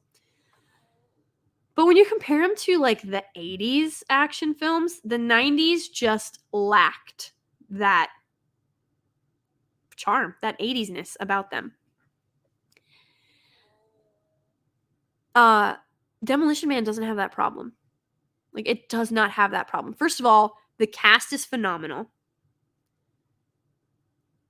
The chemistry is fire. And the pop culture seriousness, I don't even know what to call it. This is a sleeper, in my honest opinion. It is such a good film. And there's so many people who haven't seen it, and I don't know why. This movie gets into the franchise wars. This movie gets into the idea of a utopia, but it's literally just on the so oh god, y'all need to go watch this movie, because in the movie everything looks peaceful and calm, and the cops don't do anything. They don't have to. Sex is not a thing. Reproduction happens in a clinic.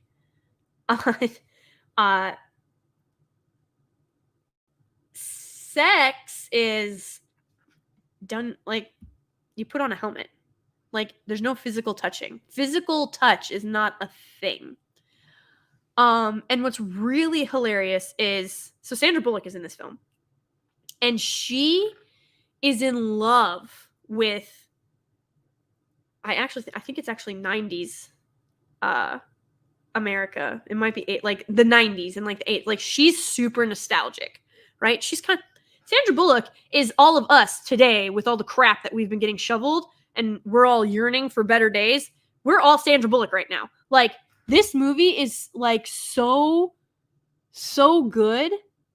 It's so freaking relevant without meaning to be. It's timeless, and that's why it's still relevant today, because these are life lessons. And Aaron, did Drinker talk about this? Oh no, I think I remember Drinker talking about it. Well, it's a great film, so I hope he recommended it. I'll have to go watch. I guess Drinker talked about this too. So hey, there's that, and I hope it was good. And if Drinker doesn't think this movie is good, then he and I vehemently disagree on this, and I will die on this hill, because Demolition Man is fan-freaking-tastic. Also, creepily prophetic, because when you watch it, there's no crime, or at least it doesn't look like there's any crime. Nothing happens. It's very peaceful. The cops don't really have a job. And when they're called upon to actually do their job, they don't know how because they've never had to. And so it's funny to watch that. Rob Schneider's in this film too, I'm pretty sure. Like, I'm trying to like recall it. Get it? Off the top of my head. Yeah, I'm pretty sure Rob Schneider's in this film too. And he's the one that cracks the 3 seashell joke. And how do you do it with 3 shells? Well, you see, Easy Ed, what you got to do is you take the 2 shells and you spread. No, enough of that. All right, you get the idea. We're moving on. But it's so good, and it's not an 80s action film, but it is damn close, and it is good in its own right. And it's like there's no like what he's standing in front of right here. What this is, it's finding him. So this is right after the 3 seashells. Oh, Arendelle, you've not seen this, and I don't want to like ruin it for you. I will tell you this. He's being fined right now for cuss words, and he's going to use that paper for something else. And when you see what it is, you're going to be quite impressed by the ingenuity of this. Adapt and overcome, people, to what you got to do.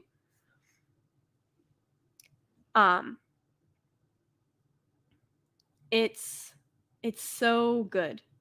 And hang on. He fragging recommended it through the roof and did talk about some of its prophetic nature. Lols. Okay, good. I was like, oh, if Drinker doesn't like this, he and I are gonna have I don't know that I'll ever be on one of his streams or that he'll ever be on one of mine. But if he didn't think that this was a good film, we would have had to have had some words, had some come to Jesus, because this is it's so good. And like in the movie, oh my god. Okay, so there's a special effect that happens in the movie. Arendelle, I don't want to ruin it for you, but there's a special effect that happens in the movie. And I will tell you this. That's a real building. It's a real building. Okay? So just keep that in mind, Arendelle, when you go watch that tonight, because that's what you're doing. So it's so good for so many reasons. It has so much pop culture iconicness to it. Even the car when it crashes, and I know none of you know what I'm like, if you've not seen it, you don't know what I'm talking about, but there's a scene where the car crashes. And the safety measures that are now there means that you could actually believe he would survive what happens. But yeah, this film covers the franchise wars. It covers cryogenics. It covers human reprogram. Like, can you actually reprogram a human? Can you actually control a human? And if you can, what are the limits and limitations of that? What are the moral implications of that? Who runs the checks and balances? All of these things come into play. All of these things come into play in this movie. It's so good and so underappreciated, and it's just absolutely phenomenal. How do they get out of the... Go watch the movie, Ed. Not ruin anything. Arndelft. Arndelft. Arndelft.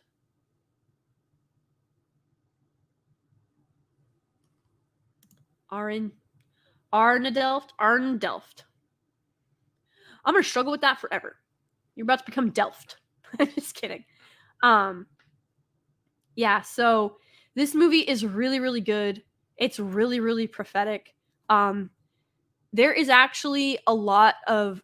So it's basically what happens when decadence and indulgence take over. And you no longer have people who are motivated or who work or who contribute to society. And, you know, they exist at the will and the whim of a government, basically. And it shows you why that extreme isn't good, but it also shows you why lawlessness and anarchy and no structure is also not good. So it doesn't it does not pick a side. Like, one side is not better than the other side because they both have their pros, they both have their severe cons.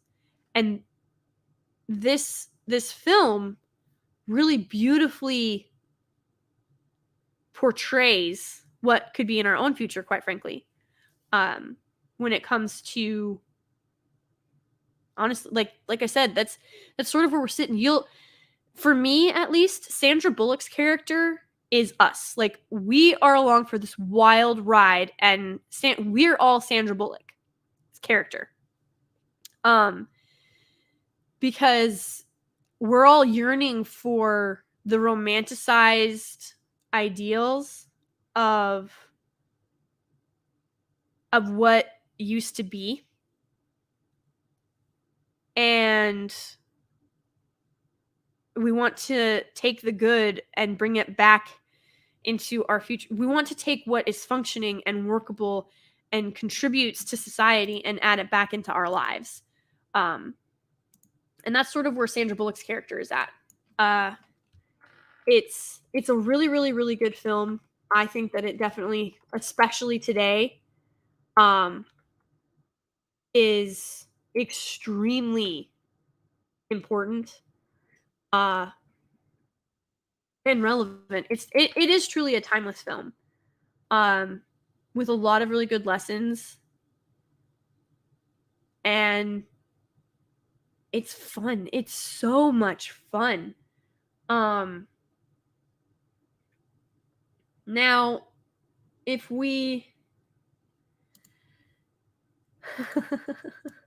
if we had to take a gander at another great, this one came out in 1990. So this is Total Recall. This is Quaid. And Total Recall it's freaking fantastic. Like,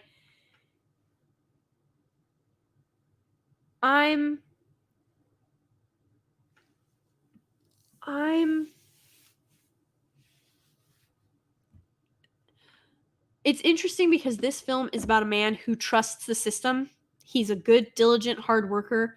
He does what he's supposed to. He doesn't step out of line. And they want to go on a romantic getaway. Him and his wife. Right? He keeps wanting to go to Mars. And she's like, oh, wouldn't you rather go to Venus? Wouldn't you rather go to Venus? And he keeps dreaming about Mars. And she is really, really, really, really, really trying to make sure that he doesn't go to Mars. And there's a reason for it. She's not his wife. She is an assassin, basically. Like, she's supposed to keep an eye on him, keep him away from Mars, make sure he doesn't remember anything. Well, he really wants to go. And so the machine you see him strapped into is supposed to take him on this mental getaway. So he still wants to go to Mars. His wife is against it. So he goes to this place where they insert it and it makes it feel like you've been there, right? Well, the thing is, he's not even who he thinks he is. And this vacation, this mental vacation that he tries to go on, it triggers whatever it was. So you're not really sure what's going on. It triggers something in his brain. And he starts losing it. Like, he starts thinking he's going crazy. He's got a mission. There's deceit and intrigue and something's happening on Mars, and why, and you know, at this point, Mars has no atmosphere. They're running on recycled air. And he just doesn't understand. He doesn't understand, like, why does he need to get to Mars? Like, what is going on? So he goes, he tells his wife, he's like, oh my God, you're never going to believe it. She's failed, so that's not good. She's like, oh crap, that sucks. And tries to kill him. That doesn't work, by the way. Have you seen this guy? Like, look at this guy. So, of course, it's his wife. he's not going to kill her. Like he still remember, he's like fighting with himself right now. And he's dreaming, like he's in the chair. They're asking him, "What's your ideal woman?" And they're like, "Blonde or brunette?" And he's like, "Brunette." And they're like, I think it's classy or slutty. He's like, "Slutty." And I'm like, that line kills me every single time. And so they get it. So he leaves the dream place and he goes home to his wife, who is not, by the way, she's not brunette, she's not slutty, but he's like having visions about this brunette. So he's like, "Hey, this is what's going on." And she's like, "Oh my God, they fried your brain." And he's like, "No, like we need to get to Mars."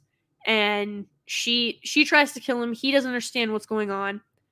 And he runs, right? He's not going to kill her because he, like, his mind right now is fractured. So he takes off. And his goal is to get to Mars. Well, he gets tracked down and they're like, you're in your fantasy. Like, you're still in the chair in that place where you picked, was it spy or secret agent? I can't remember. And I just watched this too. Shoot. But so they're like, you're running through, you're running through it. Like, this is this is a dream. This isn't real. This is what you paid for. Like, you're experiencing something else. And it's not real. Like, come home to me. So they're trying to convince him that his brain got fried while he was in this chair and he's still, like, in the chair, and now they're trying to, like, wake him up, and they've inserted her into his, like, fantasy. And he's like, no, like that, like, I don't know what's going on. Well, there's something that gives it away. I won't do spoilers because I've just found out that a lot of you haven't seen these movies, and you really, really should. They are fantastic. Jack of all casuals, hello.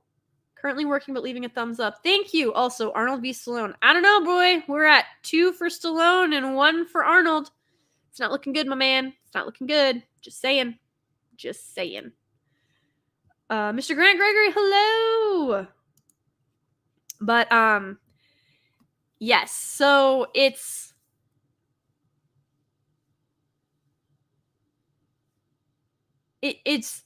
so Total Recall, like, that's where it takes off. And then he goes to Mars and he looks for this woman. And of course, so I will say, you've got the Taco Bell reference in Demolition Man, and you've got the 3 seashells, and you have, like, the overall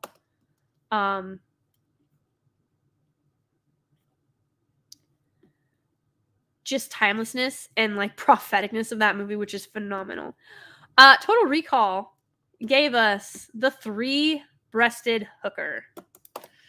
And I swear to God, that's got to be one of the most iconic pop culture anything ever. Like, that still gets talked about all the time. Like, when they made the remake, which is terrible, by the way, do not watch it. I love Colin Firth, but do not watch the Total Recall remake. It'll melt your brain. Same with Kate Beckinsale. Love Kate Beckinsale. That movie was crap. Eric K, hello. But yeah, do not watch the remake or the reboot or the relaunch or whatever that film wants to call itself, because it's not good.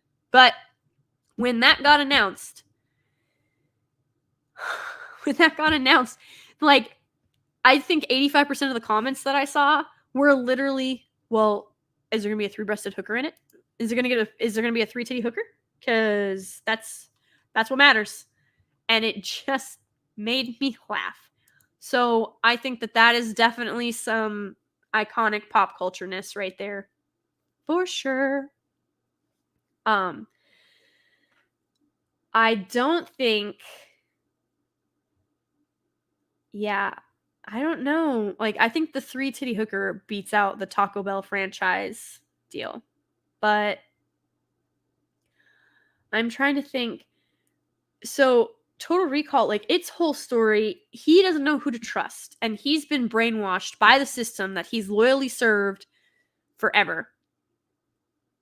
And as he's been so, like, it's very interesting. Like, when you get to the end, I don't want to ruin it for anybody because, again, I'm finding out that several of you have not seen this. But when you get to the end of the movie and they try to convince him one last time that this is who he really is and this is what he's really here for and this was all part of the plan, and that'll make sense once you watch the movie. Once you get to that point, you realize that you start it brings forth this question really about what makes you who you are. Like, what defines you as a person? What defines your soul? Where do we make that snap? Is it all in the brain? Is it all in the heart? Is it all in this other ethereal entity called the soul? Is it a mixture of 2 of the 3, all 3 of them, something else entirely? And it really makes you think. And then when it comes down to it, he makes a choice. Quaid makes a choice. And you cheer. You can't help but cheer.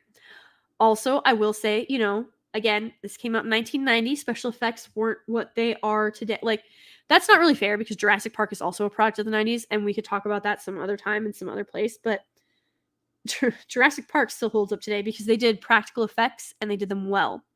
They did them very well. Like, that T-Rex, the reason it looks so good is because it is not that is a real animatronics T-Rex. Like, that is a real T-Rex right there, as real as it's gonna get. And so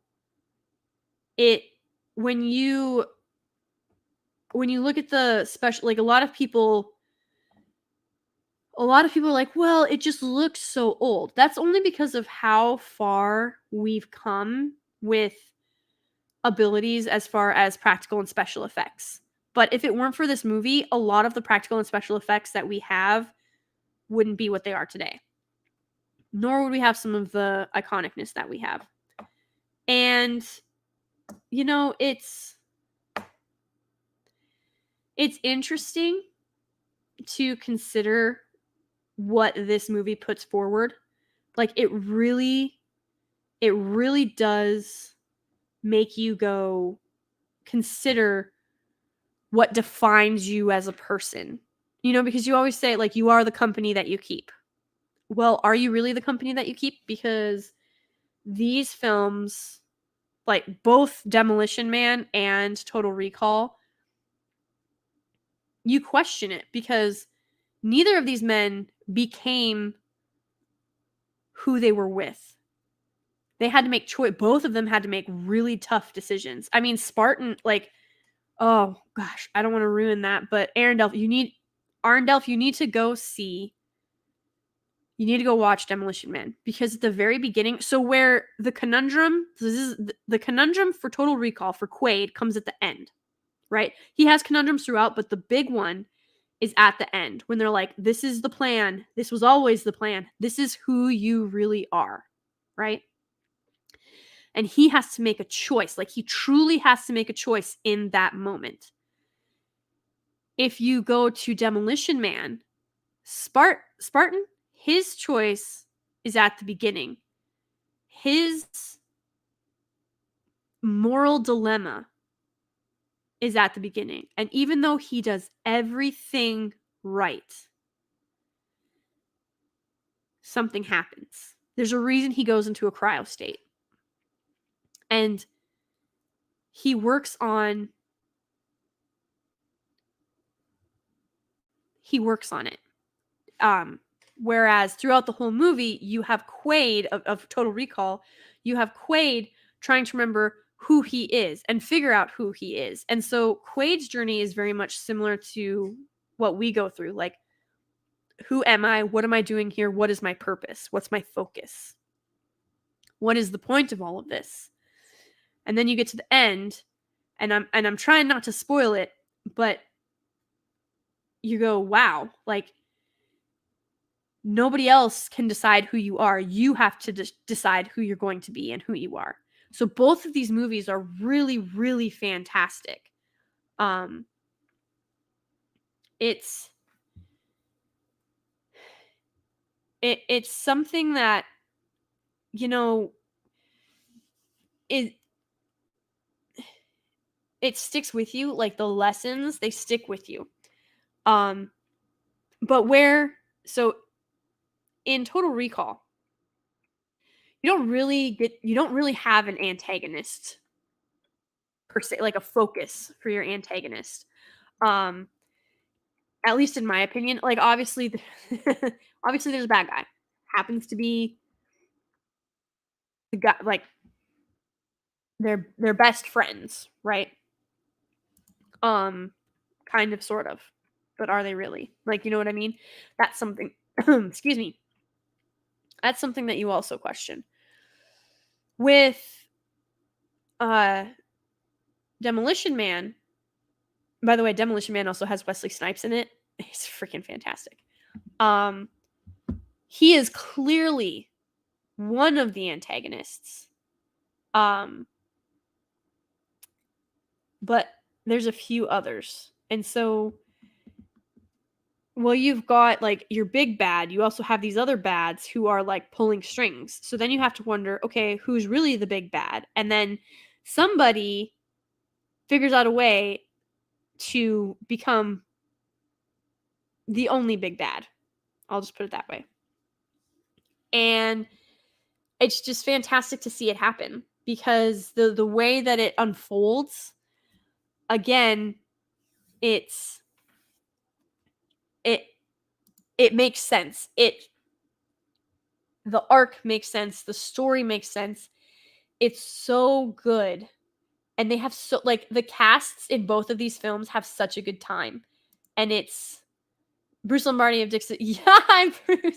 Yes, Wesley Snipes is having a blast in that film. They're all having a blast in that film. Like, for real, having a blast. I am gonna have to say, I have to make a decision. I love both of these films. I love all the films that we've talked about tonight, all of the characters that we've talked about tonight. I love masculine men who are capable and competent and can get it done. Like, I like my romance. I do. You know, but there's something about a man who is really capable. He's maybe not necessarily the most romantic, but like, women, I'm going to give you some advice. No man is perfect. We're certainly not perfect. If there's something that you want, just let him know. And I know that doesn't make sense because as women, we don't want to tell them that we want this thing because we want them to want to give us this thing. And we feel like if we tell them that we want this thing, then they're only getting us that thing because we said we wanted it, not because they wanted to want to get it for us or do it for us. And I totally get that.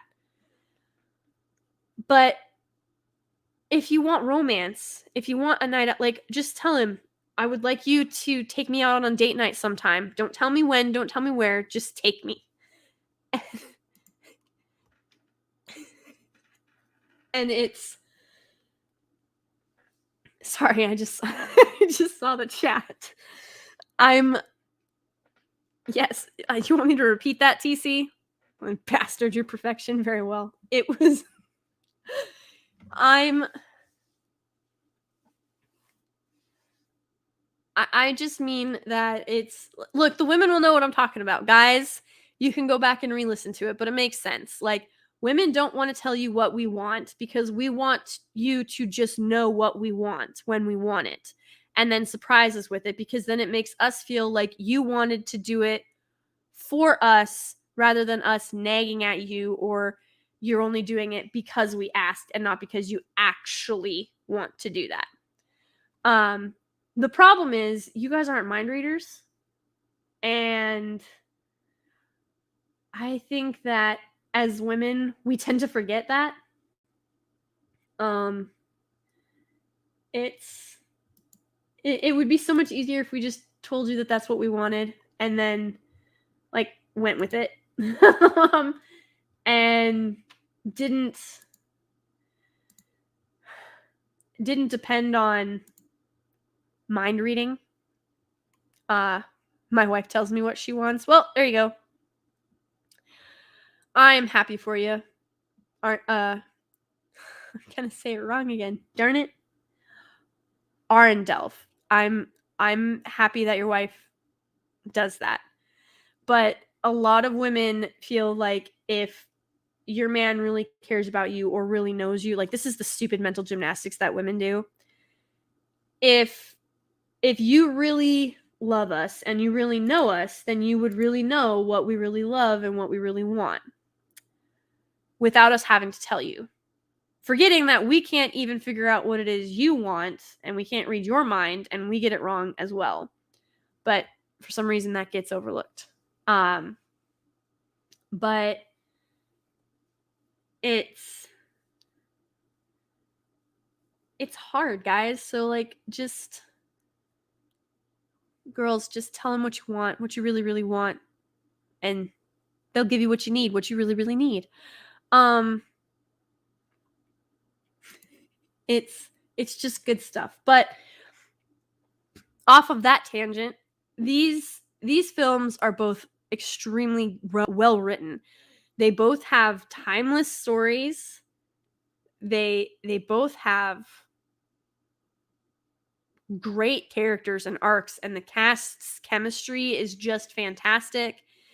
There is definitely some iconic pop culture from both of them. I think that if I have to put Spartan against Quaid, and they both like, I'm gonna do it. To the syringe of anybody that was hoping it would go the other way, I guess. I have to give it to Demolition Man, guys. Arndell, when you see it, you'll understand, I think. John Spartan. So we have Spartan v. Quaid. So it's Demolition Man versus Total Recall. Drop a 1 in the chat if you think it's Demolition Man. Drop a 2 if you think it is Total Recall. And we're talking about the original, not the trashy remake, obviously. So that is our last round. So I believe the tally was Sly got 3 and Arnold got 1. So that's my count. Let me know what you guys think. If you agree, disagree, if you had the same as me, if you had different than me. Maybe you thought Stallone won all 4. Maybe you thought Arnold won all 4. And hopefully this guy, part of this too, and I do have to thank Dan Bask. Thank you so much, sir. If you guys don't know, I'd be shocked, but he has a YouTube channel. He's an incredibly talented singer. He does the new theme song for Friday Night Tights. And speaking of, you have 1 week to get your submissions in to be in his music video for FNT that he's making for the extended version of the FNT theme song. So record yourself listening to it or doing whatever it is you want to do to it. Nothing illegal, nothing that'll get him into trouble. But yeah, so check out Dan Bask. I believe the rules are up on his Instagram and his Twitter of everything, like of the particulars and where to send it in once you've recorded it. I do know that they're due next week. So you have 1 week to get your submissions in so that you have the chance to be in his music video. And so yeah, good stuff. But shout out to him for that poll. Like I said at the beginning of the stream, he was doing it, and I was like, when you line it up, because it was who do you think is better, Sly or Arnold? And I have to give it to Sly. He can write, he can direct, he can act. His stuff is just, I mean, he's written some of the greatest, most iconic films as far as pop culture goes. I just, like, Sly wins it out for me. Like, really, truly, it does. And then as people, um, you know, Stallone has stayed pretty humble and pretty grounded. I don't know if it was when he became governor or if it was something else, but Arnold has sort of, that champagne socialist lifestyle has definitely settled in with Arnold. And I don't very much, to see where he started, I don't think young Arnold would even recognize what he's turned into, sadly. But Stallone has pretty much stayed the same humble, down to earth guy who really appreciates the opportunities that he's been given and who loves to write and direct and act. I mean, it, gosh, so much stuff that most of the stuff that I miss, he's in a lot of it. Like, it's, it's just the way it is. And I'm sure Arnold is probably a nice guy, and maybe he just, like, got caught up in the conversation. We all do that sometimes. But the direction that he's headed, I don't think is a good one for me personally. And he's not really done anything acting wise that's been that's been something. I mean, The Expendables is, again, that's Stallone, and Stallone brought Arnold in on that. So, I mean, Dark Fate was just literally the Dark Fate. Like, it was his Dark Fate. It's not, ooh. So yeah, I know that they have other really great films, lots of iconic pop culture characters and paraphernalia and just, everyday sayings or stuff that we see in films nowadays that's still sort of like that they're still relevant today. Like, this thing that everybody in modern day Hollywood is chasing, Stallone and Schwarzenegger, like, nailed it back then, and they've lasted. And that's why these people are trying to reboot all of their stuff and redo all of their stuff and remake all of their stuff, because they're just that good. And it's sad to think about where we used to be. And, like, if you think of films like Back to the Future, there used to be so much hope. Like, even these films, Total Recall and Demolition Man, there's hope. There's hope in these films. And you cheer for your protagonist and you hate your antagonist, and there's hope. Like that, I got to keep going back to that. Everything nowadays is just nihilistic and terrible and bleak and so damn bland. I hate it. Yeah, it's just, they've been trying to recapture this type of thing, and they keep missing it because they're trying too hard to make it relevant and not timeless. And they're trying too hard to be enlightened rather than learning and growing. And it's sad to see the state that we're in, because back then, there was so much hope when you looked to the future. There was passion and drive and curiosity, and you wanted to go there. And nowadays it's all reboots and remakes and the same regurgitated nonsense. As I've said before, consume, excrete, repeat. That's literally what it's become. Consume, excrete, repeat. And most of the time, we are consuming Hollywood's excrements. They are not giving us their top 10%. They're not even giving us the middle 80. We are getting the bottom 10% and being told it's the top 10% when we all know better. And it's just sad. It's just sad, but that is literally where the writers have taken us. That's where Hollywood has taken us. And that's why I think, and this is just for me right now, if there is somebody out there, maybe you're in this chat listening, maybe they'll never hear this, but I pray that there is someone or lots of someones out there with incredible ideas who are not going to stop until they're realized, whether that be books, whether that be comics, whether that be film, music, whatever it is. Go out and do it, because the world is starving for good storytelling. The world is starving for timeless tales. We are desperate for it. Desperate. We want good films. We want good music. We want good literature. We want excellent stories. We want developed characters, and not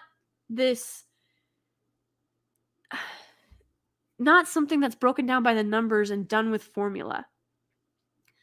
We're all fans, and we are dying to get even a drop of excitement. You know, like I said, I've already got my Venom 2 ticket. I can't remember being this excited for a film in a long, long time. And it's not just because it's got Tom Hardy in it. It's because the first Venom was really good. Now, a lot of people hate what they did, and I completely understand. Like, it's just like Hawkeye. The Hawkeye in the comics is not the Hawkeye that you see in the MCU. We'll just get that out the way. But I do love the Hawkeye in the MCU. But it's also Jeremy Renner was like, sort of like Chris Hemsworth was born to play Thor. Jeremy Renner was meant to be Hawkeye. And I really do like his depiction of Hawkeye, even if it's not it's not comic book accurate, and I do have an issue with that, especially his outfit. But his attitude is very Hawkeye. So I did appreciate that Jeremy Renner tried to be as close to the source material of the comics as he could be. He's not in charge of his costume. He's not in charge of any of that. So, you know, to see him try to be as close to that as possible, that was something that was really heartening for me. That was something that was I really liked that. That he was trying to at least exude Hawkeye to the best of his abilities. Now, as far as, I don't know, the costume was terrible. Like, the costume was all wrong. But he did try. But Venom, I really liked the first one, because again, it did something that these 80s films that we've been talking about,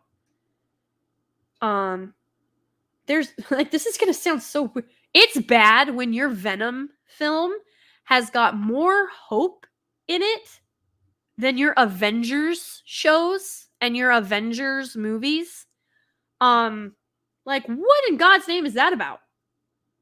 That's like Deadpool bringing the unironic, non-sarcastic joy train to town. Like, that's not, I don't know.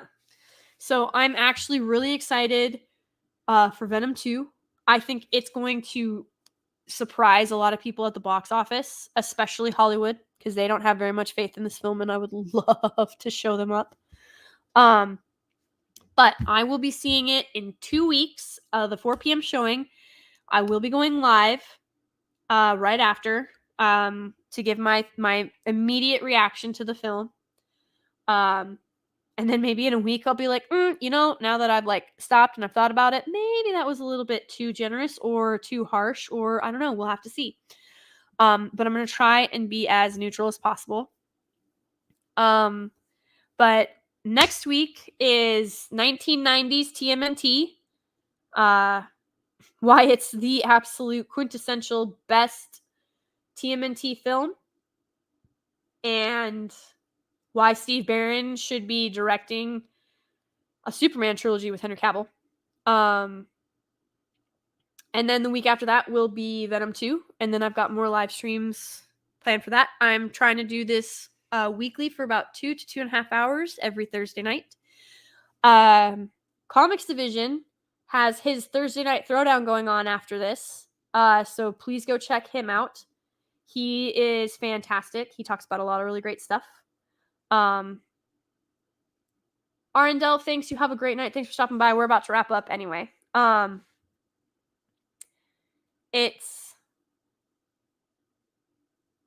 I don't know. I'm trying to, like I said, this should be a weekly stream, and hopefully it will intrigue you guys. Next week is 1990s TMNT. Week after is Venom 2. I had so much fun talking to all of you guys. We've got Stallone with 3 and Arnold with 1. Terminator beat Judge Dredd, but otherwise it was a sweep for Stallone. And we did Rambo versus Matrix instead of Schaefer, which is totally fun.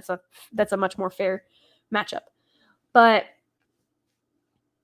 I'm really excited to just be talking to all of you guys, for all of you being here. I'm truly humbled, grateful, and thankful. I don't think any... Oh, I've got Cross Purposes for $1. For Arnie, Love, Commando, and True Lies. Stallone got a win overall, though. Yep, Cross Purposes. I would wholeheartedly agree. Thank you for the $1 donation and the message. I agree. Commando, True Lies is really good. I do recommend that one as well. And, thank you, everybody in the chat. You're all amazing. Thanks for stopping by. You guys made it a lot of fun. I had a lot of fun talking with you guys.